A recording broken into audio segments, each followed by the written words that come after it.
हाफिज Shaheen Ajmal YouTube channel को subscribe कीजिए और साथ में रहिए। जज़ाकल्लाह। अस्सलामु अलैकुम वरहमतुल्लाहि वबरकातुह। दोस्तों, कैसे हो? उम्मीद है कि आप सब खैरियत और आफियत से होंगे।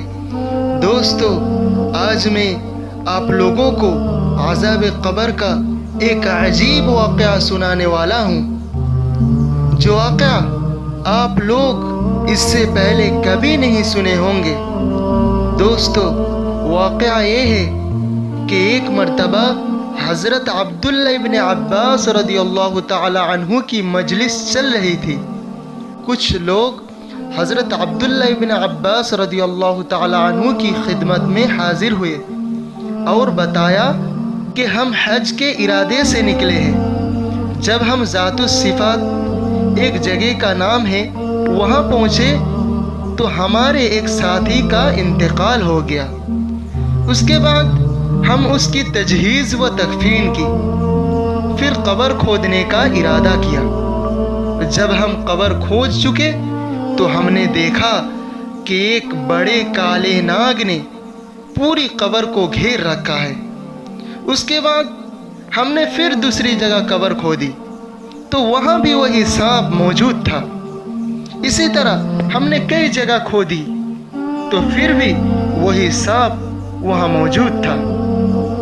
तो अब हम मैयत को छोड़कर आपकी खिदमत में आए हैं, आप ही बताइए कि अब हम क्या करें।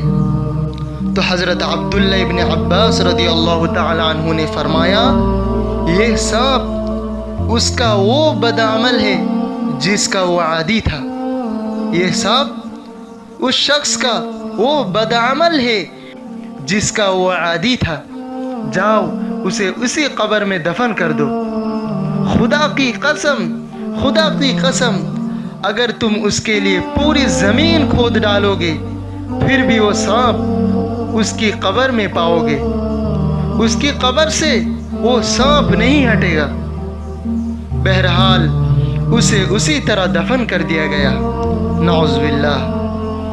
उसके बाद सफ़र से वापसी पर लोगों ने उसकी बीवी से उस शख्स का अमल पूछा तो उसके बीवी ने बताया कि उस शख्स का यह मामूल था कि वो गल्ला बेचता था और रोज़ाना बोरी में से घर का खर्च निकाल कर उसमें उसी के बकदर भोंसा मिला देता था। गोया धोखा से भोंसा को गल्ला की कीमत में बेचता था। कितना बड़ा धोखेबाज था। अल्लाह ताला हम सब लोगों को हिफाजत फरमाए लोगों को धोखा देने से और उस काम से जो अल्लाह ताला की नाराज़गी का बाइस हो।